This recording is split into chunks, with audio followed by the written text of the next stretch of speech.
Hello, Douglas again. Little video this time about a recent trip to Bali. In the week preceding Christmas week in 2019, I spent 4 days in Bali, just a quick trip. What prompted me to make this video is that I was last in Bali in Christmas of 1980.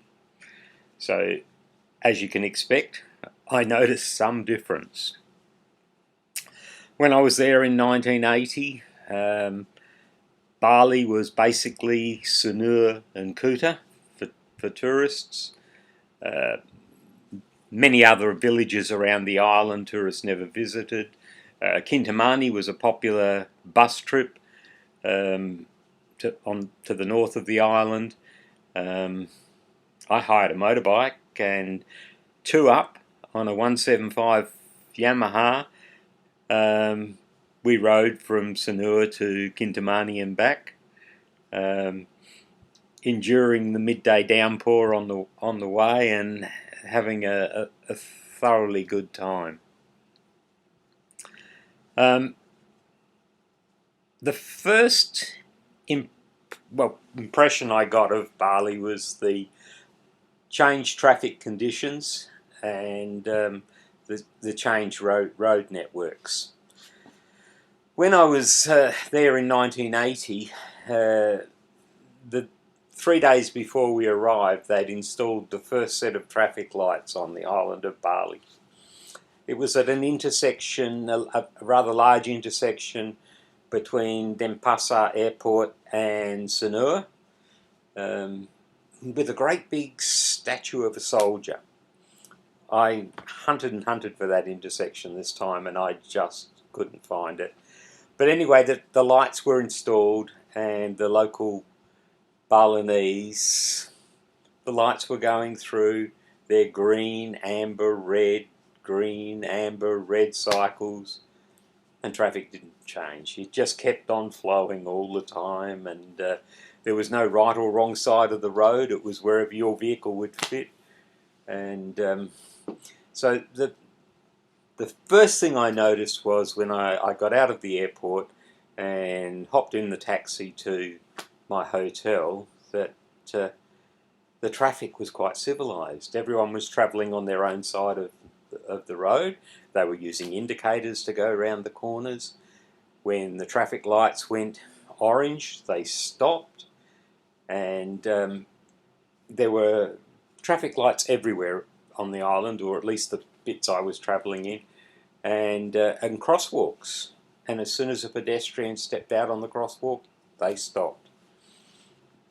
The other thing I noticed was that in 1980, the traffic comprised of tuk-tuks, motorcycles, and rather old, large trucks. This time there was no trucks, no tuk-tuks, still heaps of motorcycles, but a lot of very modern cars. Cars, vans, utilities, and the utilities appear to have replaced the large trucks. Traffic volumes were high, particularly at certain times of the day, but it was very organised.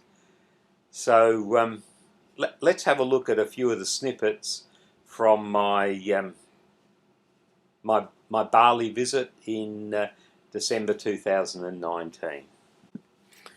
Our friend Rob, Jenny, my travel partner, and myself in December 1980. Our 175 Yamaha that we travelled everywhere on that holiday. I wouldn't be brave enough to do it now, I don't think. The taxi trip from the airport and my first sight of the new improved Bali.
My hotel room, simple, clean and well situated. I stayed in Legian, and right outside the hotel was a night market with food stalls and other sorts of retail stalls. Across the road was a Chinese restaurant, and around the corner was a fairly expensive Japanese restaurant, which I had one meal at. Paid $68 Australian for my meal at the Japanese restaurant, but it was something to be seen to be believed. The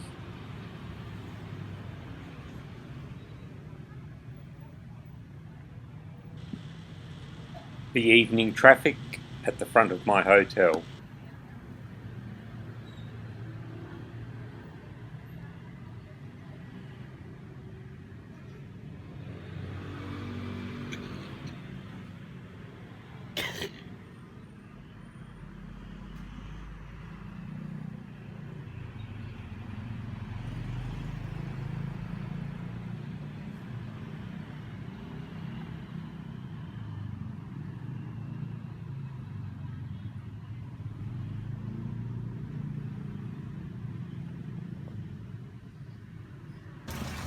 The koi-filled fountain in the hotel lobby.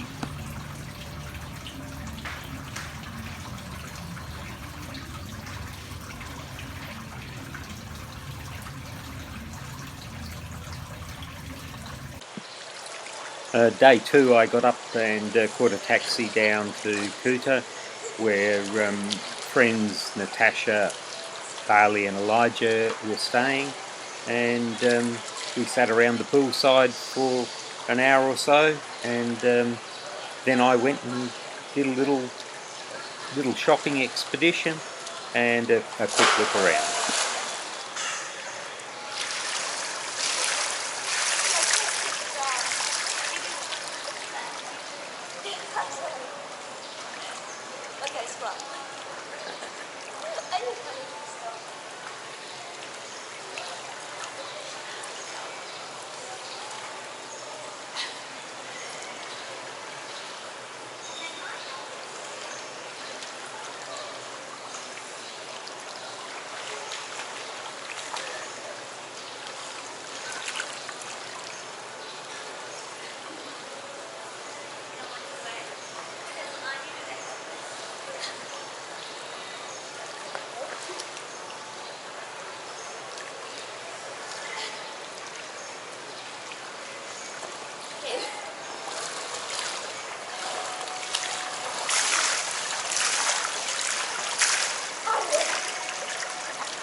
After my little shopping expedition, I headed down to the beachfront.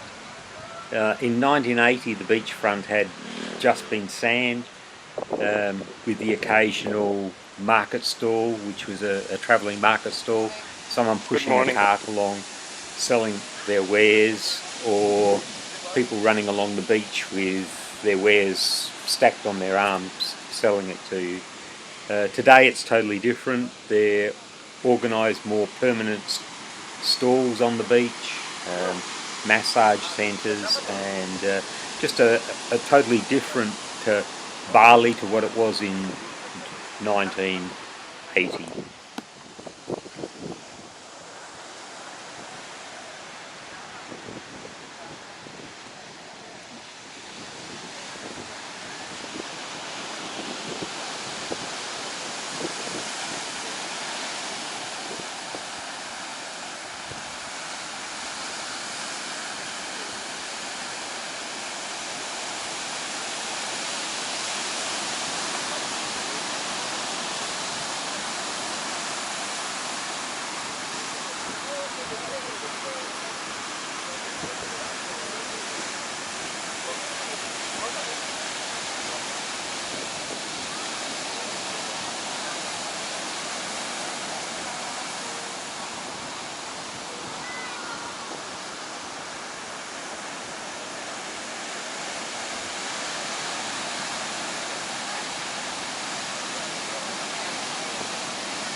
Are you busy? Am I? Are you busy? Yes, I'm filming now. Alright. No problem. Thank you.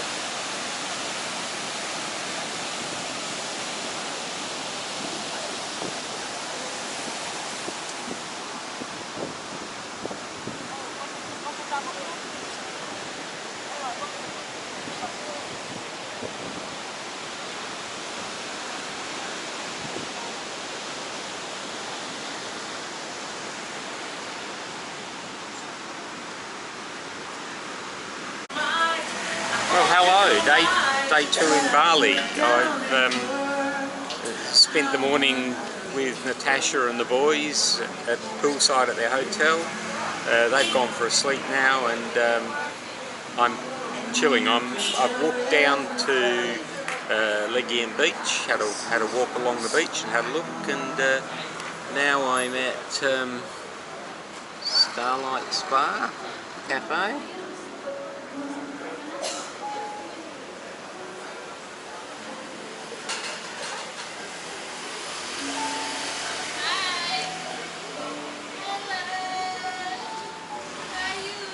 We're very well, and the staff are very friendly, and I'm going to enjoy a nice coffee when it arrives. It's not as busy as I expected it to be down here today. It seems to be a pretty good time to be in Bali. Some more of the very civilised traffic flow. The horn toots are because I was waving to the traffic as it went by.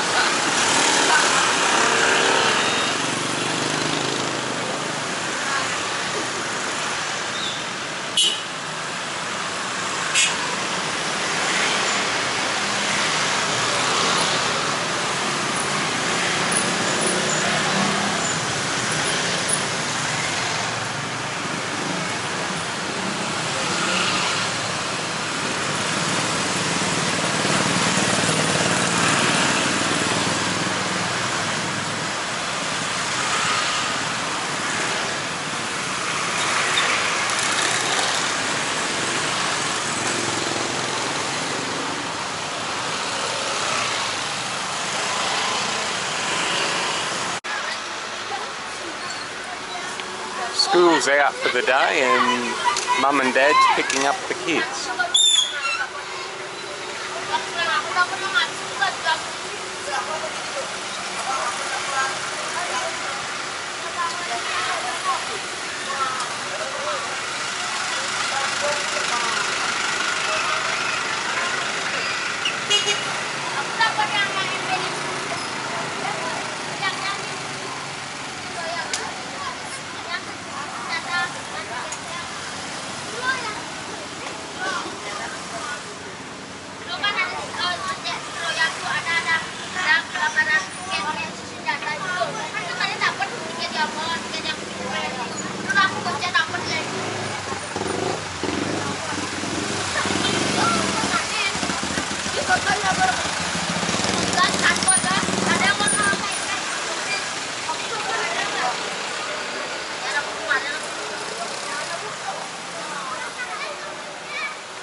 Well, good morning again.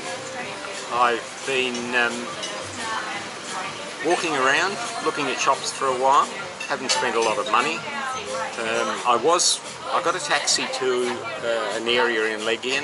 I was after some embroidered t-shirts, and I found the address on the internet, and I have walked up and down this street looking for number 517, and I can't find it. And the numbers on the building seem to jump right over 517. So, mission Find a Bali Embroiderer has been a failure today. So I've stopped for a minute. It's 12 o'clock, so I've stopped for a bite to eat, and I'll turn the camera around and show you the restaurant that I'm in a minute. And it's a slightly cooler day and there's a gentle breeze blowing. I'm enjoying my days out and about today, so I'll write off the embroidery and just enjoy browsing Bali.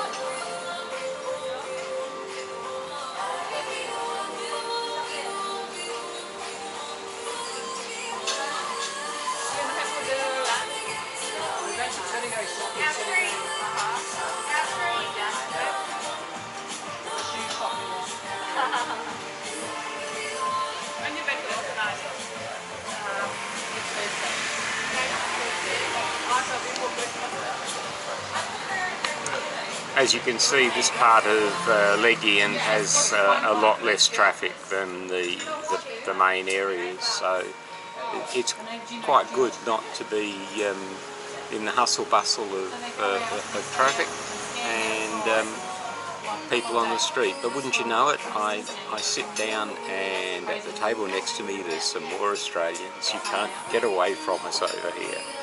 Okay, that's it for now. Bye. Well, I haven't moved from the spot since my last little video. The Aussies that were sitting behind me, I mentioned that I'd been walking up and down the street for half an hour looking for the embroidery shop. And when I said that, they chuckled and said, "Oh, we know, Ian." And I said, "Yeah, that's who I'm looking for." And they pointed to a tiny little sign that, I'll see if I can zoom in on it.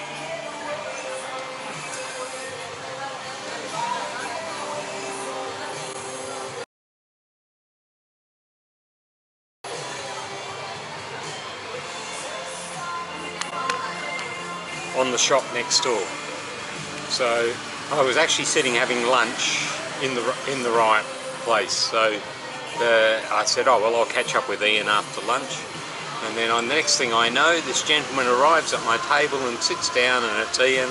And the end of the story is I've ordered the t-shirts and all is good. My mission for the day is complete. So I'm now celebrating with a bintang.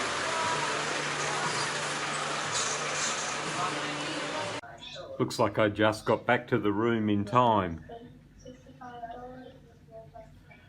This is the little garden outside my room. My question is, after I finish using the tent, where do I put it? So it's very well timed, and thank you, Bali, for allowing me to go out shopping all day in a reasonably cooler day, and to rain once I return to the room. Oh, is this the biggest helium tank? At approximately 7:15 p.m. I decided to make my way across the road to the Chinese restaurant for some dinner. You can't go straight across the road because there's a concrete barrier in the middle of the road, so you go up to the corner, cross at the traffic lights and come back. Well, it had stopped raining. Well, it wasn't raining as heavy, and I navigated my way across to the restaurant, and I sit down to eat, and I've ordered my meal, and I'm sitting there checking my emails on my phone, and my meal comes out on the table, and I'm sitting there, and I'm in the front table because the tables are more or less on the sidewalk. And as I start to eat, it starts to bucket down, and I mean really bucket down.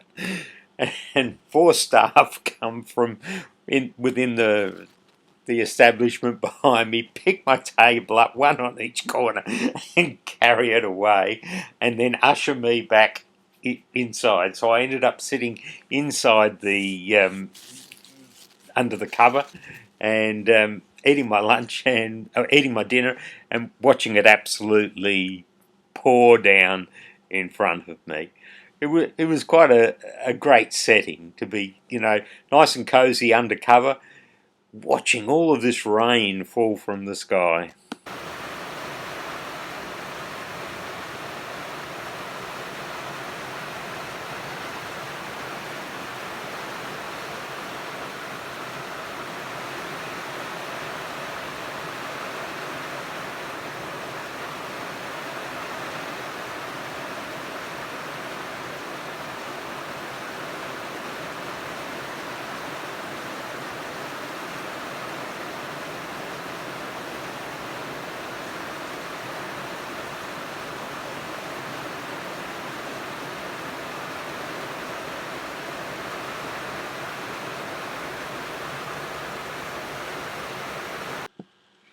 Well, that's a brief look at me experiencing Bali nearly 30 years apart, and in a way I'm really glad that I hadn't been there for 30 years, because the changes really stood out to me. Knowing Bali in its infancy and knowing Bali now, if I'd been going each year, as many of my friends have been, the changes would have been gradual, and they probably wouldn't have noticed them as much as I did. Um, Bali is a great place now, and I just didn't imagine that it would have developed the way it has. I mean, I got Bali belly in 1980 on Christmas Day in a 5-star hotel, but today, you know, you're careful, but it's a magic place now, and I'll go back. The t-shirts that I ordered, the embroidered shirts, are ready to be picked up. So do I get them posted, or do I spend a weekend and go and pick up my t-shirts? Anyway, thanks for watching. I hope you've enjoyed this little look at Bali from my perspective, and if you have, please like this video, follow us, and comment. We like comments. We like to hear what people think about our videos, and any suggestions, any corrections to anything that we've said which you don't agree with. Both Malcolm and I like debate. So thank you, and uru for now. Just one other observation that I neglected to mention is that when we were in Bali in 1980, there were a lot of dogs roaming the street, and it was hard to say whether they were just wild or they belonged to anyone, but there were dogs everywhere. This time in Bali, I hardly saw any dogs on the street, and why I should have remembered that is, I mentioned that in 1980 we had a little 175 Yamaha that we rode everywhere on, and there was 2 memorable dog incidents from 1980. The first one, we like to navigate, you know, investigate small streets and not just stick on the main drag. So we rode down this what turned out to be a little dead end road, and there at the end were 3 dogs, which didn't look very, very friendly. And so I'm trying to turn the bike around with 2 of us without anyone getting off and escape from these dogs. We succeeded, and then we were staying in Sanur. We were staying at the Bali Beach Hotel in Sanur, and we wanted to go to Kuta for the night time thing. We went out, we rode from Sanur to Kuta on the bike, and it was still daylight, and along the road there was a dead dog on the side of the road, half on the road and half off the road. And so we rode into Kuta. We had our meal, we had a look around, we did what we wanted to do, and then we're coming back and it was dark. So I had the lights on the bike, and all of a sudden they go out. The headlight goes out, and we're on the stretch of road where we knew the dead dog was, and we were staying right over to the left because we didn't have any front headlight. And I'd put the left-hand indicator on the bike on, and I'm riding with my hand cupped over the top of the indicator to shine light down on the road, and Jenny's the lookout on the back looking for the dog, and I'm riding along concentrating on the traffic, and we never saw that dog. So we managed to pass it. So it's just another memory from the 1980 trip that I thought I'd throw in. Okay, thank you.